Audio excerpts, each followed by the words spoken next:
সে বহিছে প্রেম নয়নে লাগিল নেশা, কারা যে ডাকিল পিছে বসন্ত এসে গেছে। মধুর অমৃত বাণী বেলা গেল সহজেই, মরমে উঠিল বাজি বসন্ত এসে গেছে। থাকতব ভুবনের ধুলি মাখা চরণে মাথা নত করে রব, বসন্ত এসে গেছে, বসন্ত এসে গেছে, বসন্ত এসে গেছে, বসন্ত এসে গেছে।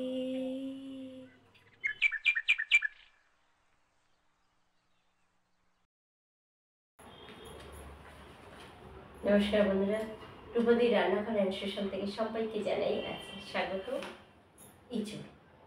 ইঁচড় কাটবো বটি দিয়ে। কোনো হাতে তেল ব্যবহার করব না। কি ব্যবহার করব সেটাই দেখার জন্য দেখুন এখানে জল কাটছি, দেখুন হয়ে নিলাম।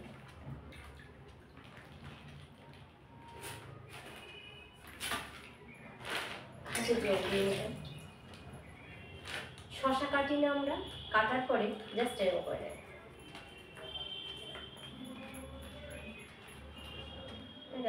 এই জলে এরকম ধুয়ে নিন, নিয়ে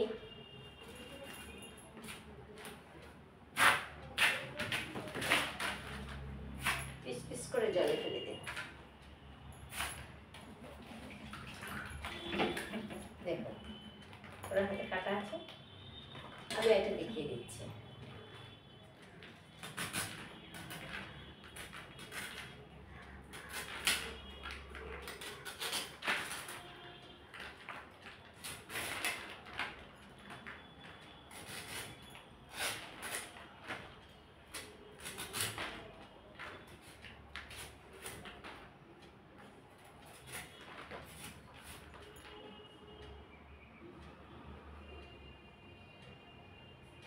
কাটবো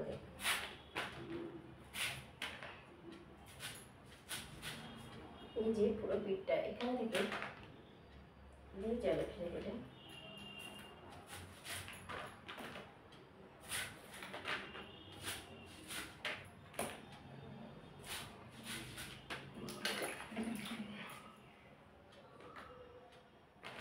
আর বটি দেখুন অন্য জলে আটা, কিন্তু বটিটা আগে থেকে জলে ভিজিয়ে নিতে হবে।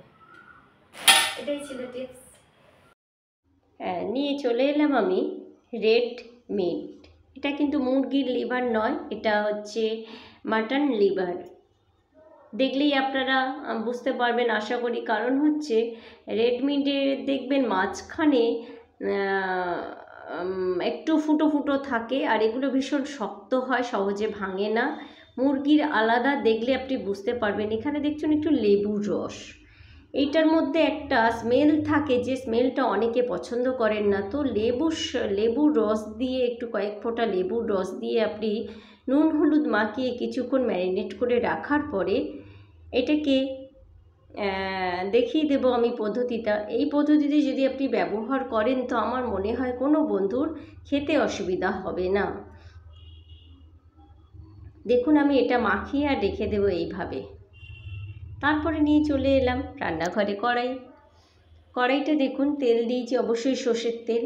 আর এটাকে আলাদা করে খুব সুন্দর করে ভেজে নিতে হবে। এই কাজটা করবেন আপনারা মাটনের সাথে ফেলে দেন দিয়ে কষান বলে এর ফ্লেভারটা মানে স্মেলটা থেকে যায়। অনেকে পছন্দ করে না আমি জানি, কারণ আমার মেয়েও পছন্দ করে না, স্মেলটা পছন্দ করে না। তার জন্য এটাও একটা ধরনের ছোট একটা দেওয়া থাকলো, আপনাদের ভালো লাগলে নিতে পারেন। আর আমরা তো এঁচোড় সাধারণত চিংড়ি দিয়ে খাই, এঁচোড় আমার মাটন দিয়ে এঁচোড় আছে, আপনারা দেখে নিতে পারেন আমার চ্যানেলে গিয়ে। আজকে বানাবো আমি মেটে এঁচোড় দিয়েও মনে হয় আছে, তাও সিজনের প্রথম আরেকবার নিলাম। এখানে গরম মশলা 3টি ভাগ আর তেজপাতা আমি ওই কড়াইয়ে করিয়ে নিলাম, কারণ হচ্ছে আর আলাদা করে গেলাম না। আর এখানে বড় বড় পেঁয়াজ আছে 2খানা, একটি টমেটো আছে খোসা ফেলে, বীজ যতটা সম্ভব হয়েছে ফেলে দেওয়ার আমি চেষ্টা করি। এবার এখানে আমি পেঁয়াজটার সাথে ভালো করে মশলাটা মাখিয়ে নেব। নিয়ে এখানে রসুন দিয়ে দিলাম আমি, একটা ইঁচড় আমি কাটলাম দেখলেন, আর 200 গ্রাম এখানে মানে মেটে আছে, তার সাথে 5-6টা রসুন দিলাম। এটা কাশ্মীরি লঙ্কার গুঁড়ো আছে এখানে, হলুদ, সামান্য চিনি, আদা বাটা, ধনিয়া, গোলমরিচ আর জিরে পাউডারটা, আর লঙ্কা এখানে দেখুন থেতো করা, হামনে থেতো করা আমার 2খানা শুকনো লঙ্কা আছে, আর ওটা কাশ্মীরি লঙ্কা। তাহলে সব মশলাগুলো আমি দিয়ে একদম, যেহেতু মাংসর একটা ভাগ রয়েছে এখানে, তো অনায়াসে এটা মাংসর মতোই হবে। আর আপনারা এইভাবে দেখতে পারেন, খুব খুব ভালো হয় খেতে। আমার মনে হয় কোনো আত্মীয় স্বজন এলে সেখানে শুধু মাটনটা না ব্যবহার করে এখন নতুন ইঁচড় বাজারে এসেছে, তো আপনারা এরকম ধরনের একবার গেস্টকে দিয়ে ব্যবহার করে মানে খাইয়ে দেখতে পারেন। আমি মনে হয় আপনি নাম কিনতে পারবেন আর কি। এখানে আমি আলুটা দিই, একটি আলু দিয়েছি, আর এই 1 বাটি ইঁচড় হয়েছে, একটা ছোট ইঁচড়। আমি ইঁচড়গুলো একটা প্রেশার কুকারে হুইসেল দিয়ে নিলাম। এই জন্যে আমি আগের দিনও রান্না করেছি, সেখানে আমার সেদ্ধ করার পরেই অনেকটা সময় লেগেছিল, যার জন্য আমি একটু হুইসেল দিয়ে নিয়েছি। এবারে আপনাদের চয়েস যে ভাপিয়ে নেবেন না আটাটা, মানে ওইভাবে অনেকে না ভাপিয়েও বানায়। এবারে আমি সব মশলা মেটে আলুগুলো দিয়ে খুব সুন্দর করে কষাতে হবে এবং কষিয়ে নিলাম। আর এখানে দিয়ে দিলাম এই ভাপিয়ে রাখা ইঁচড়টা, এটাও মশলা দিয়ে খুব সুন্দর মাখিয়ে নেব। এই 1 বাটি হয়েছিল, খুবই খুবই ভালো হয়। আমার তো সিজন এলেই আমার ইঁচড় দিয়ে অনেক ধরনের রেসিপি হয়, অনেকগুলো আছে আমার রেসিপি। নিরামিষ আছে, চিংড়ি, চাবড়া চিংড়ি দিয়ে আছে, মাটন দিয়ে আছে, মেটে দিয়ে আছে, তো কাবলি ছোলা দিয়ে আছে। তো আপনারা একটু চ্যানেলে গিয়ে ঘুরে দেখতে পারেন। দেখুন আমার পুরো রেডি হয়ে গেছে, কালারটাও খুব সুন্দর হয়েছে। ইঁচড়ে কাশ্মীরি লঙ্কার গুঁড়োটা অবশ্যই দেবেন, কারণ ইঁচড়ে একটা কষ থাকে, তা কালারটা ভালো আসবে না। আমি দিয়ে দিলাম এখানে অবশ্যই গরম জল দিলাম, দিয়ে এই যে লিভারটা সেদ্ধ হওয়ার মতো যতটা সময় লাগবে আর কি, সেটাই নিয়ে নেব আপনাদের কাছ থেকে। আর আমি একটু কমিয়ে দিয়ে ঢাকা চাপা দেবো, এই জন্য মেটেটা সেদ্ধ হবে। আমি নিয়ে তারপরে দেখিয়ে দেব কেমন লুক হয়েছিল। দেখুন খুব সুন্দর একটা কালার হয়েছে না, গড়গড়ে একটা রং। আর আমি এখানে দিয়ে দিলাম কাঁচা লঙ্কা একটু ফাটিয়ে 2টো, আর নিয়ে চলে এলাম একদম ফাইনালি লুক নিয়ে।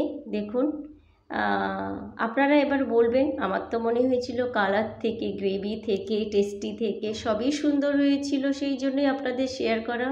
দেখা হবে আবার নতুন কোনো ভিডিওতে।